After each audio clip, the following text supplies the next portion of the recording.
Mechanism of fertilisation में 2 steps की study कर चुके हैं। फर्स्ट स्टेप था स्पर्म का ओवम तक पहुंचना एंड सेकंड स्टेप था एक्रोसोमल रिएक्शन। अब जैसे ही एक्रोसोमल रिएक्शन कंप्लीट होती है उसके बाद थर्ड स्टेप आएगा। थर्ड स्टेप होगा ओवम का एक्टिवेशन या सक्रियण। थर्ड स्टेप होगा एक्टिवेशन ऑफ ओवम, ओवम का सक्रियण।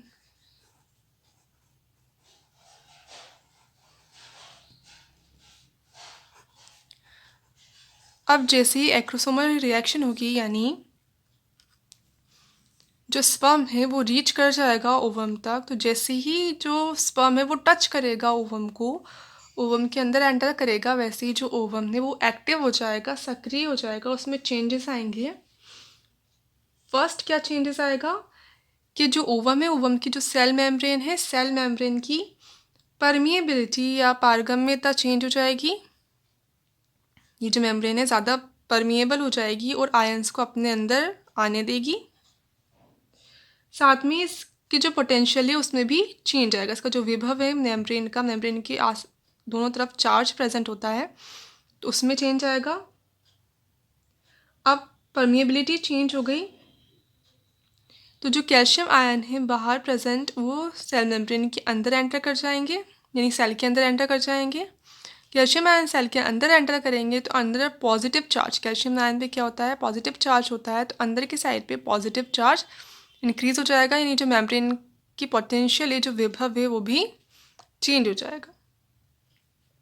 तो पहले था बाहर पॉजिटिव चार्ज, अब कैल्शियम आयन अंदर आ गए हैं, तो चार्ज कहाँ गया है, अंदर आ गया है। तो फर्स्ट हो रहा है, एक तो परमिएबिलिटी चेंज हो रही है, यानी ये ज़्यादा पारगम्य हो रही है आयंस के लिए, और आयंस इसके अंदर आ पा रहे हैं, और आयंस के अंदर आने की वजह से विभव चेंज हो रहा है, अंदर क्या आ रहा है, पॉजिटिव चार्ज इंक्रीज हो रहा है, बढ़ रहा है। नाउ सेकेंड चीज़ क्या होगी, परमिएबिलिटी इंक्रीज हो गई तो सोडियम आयन सेल के अंदर आ जाएंगे। अब सोडियम आयन को रिप्लेस करने के लिए जो हाइड्रोजन आयन है वो सेल के बाहर चले जाएंगे।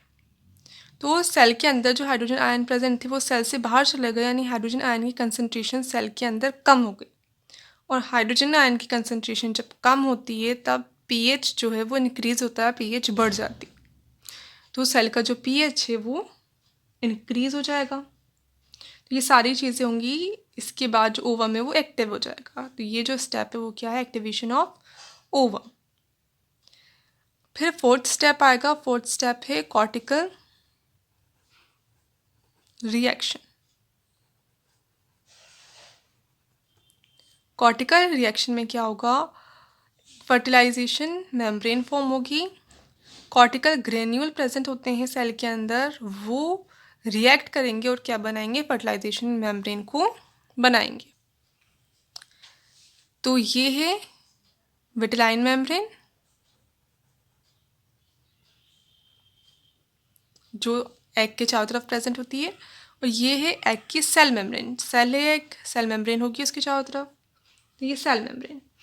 अब पहले क्या होता है, ये जो मेम्ब्रेन होती है इसमें बहुत सारे माइक्रोविलाई प्रेजेंट होते हैं, पर जब एक्टिव हो जाता है ओवम और कॉर्टिकल रिएक्शन स्टार्ट होने वाली होती है तब वो सारे माइक्रोविलाई ख़त्म हो जाते हैं, डिसअपेयर हो जाते हैं, गायब हो जाते हैं, और ये जो मेम्ब्रेन है वो स्मूथ हो जाती है, स्ट्रेट हो जाती है।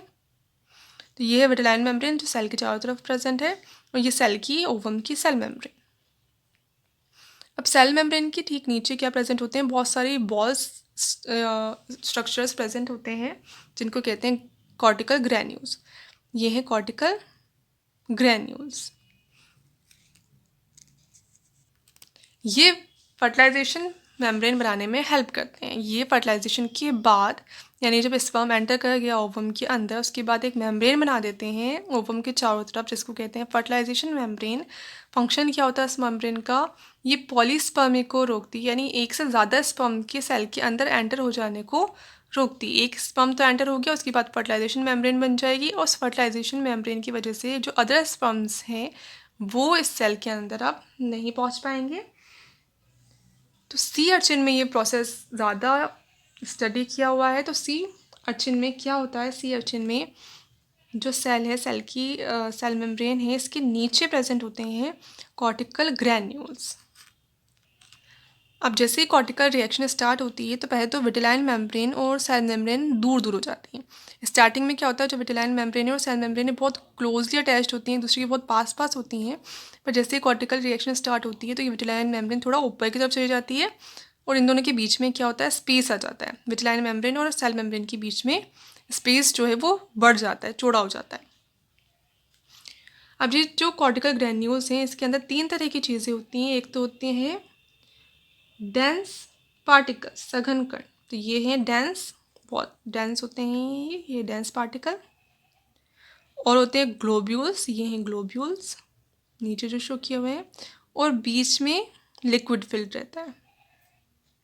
तीन चीज़ें होती हैं इसके अंदर। अब क्या होगा, सेल मेम्ब्रेन और जो कॉर्टिकल ग्रैन्यूल है इसकी मेम्ब्रेन आपस में अटैच हो जाएगी।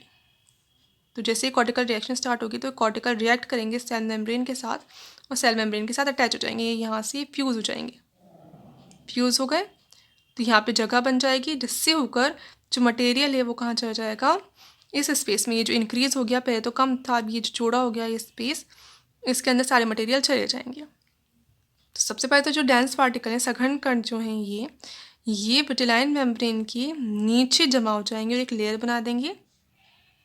तो ये इसके नीचे जाके इकट्ठा हो जाएंगे और एक लेयर बना देंगे। ये फर्स्ट स्टेप, ये सेकेंड, ये थर्ड, ये फोर्थ। अब ये सब मिक्स हो जाएंगे आपस में और एक लेयर बन जाएगी, ये लेयर बन जाएगी डेंस लेयर। तो अब इसको क्या कहेंगे, फर्टिलाइजेशन मेम्ब्रेन। फर्टिलाइजेशन मेम्ब्रेन में क्या क्या आ गया, एक तो विटिलाइन मेम्ब्रेन आ गई और उसके नीचे ये जो डेंस पार्टिकल थे वो जाके अरेंज होकर एक लेयर बना दिए। तो इन दोनों को मिला के क्या कहेंगे, ये बन गई फर्टिलाइजेशन मेम्ब्रेन। अब ये जो ग्लोब्यूल्स हैं, ये ग्लोब्यूल्स भी एक लेयर फॉर्म कर देंगे, इसको कहेंगे हाइलीन लेयर। तो ये नीचे की तरफ, ये पहले तो अलग अलग ग्लोब्यूल्स रहते हैं, बॉल्स जैसी रहती हैं छोटी छोटी, बाद में ये सारी आपस में मिक्स हो जाएंगी और क्या बना देंगे, एक लेयर बना देंगे जिसको कहेंगे हाइलीन मेम्ब्रेन। तो हाइलीन मेम्ब्रेन बना देंगी। और जो लिक्विड था, ये लिक्विड इस स्पेस में, ये कौन सा स्पेस है, पेरीविटिलाइन स्पेस, जो चौड़ा हो गया है अब, ये और चौड़ा हो गया, यहाँ पे जाके फिल हो जाएगा इस खाली जगह में। ये जो पेरीविटिलाइन स्पेस है इसके अंदर जाके लिक्विड फिल हो जाएगा। तो ये होगी पूरी कॉर्टिकल रिएक्शन। इसमें क्या बनेगी, ये फर्टिलाइजेशन मेम्ब्रेन फॉर्म हो गई इतनी। फर्टिलाइजेशन मेम्ब्रेन क्या है, एक तो विटिलाइन मेम्ब्रेन, विटिलाइन मेम्ब्रेन के नीचे डेंस पार्टिकल की लेयर है, ये तो है फर्टिलाइजेशन मेम्ब्रेन।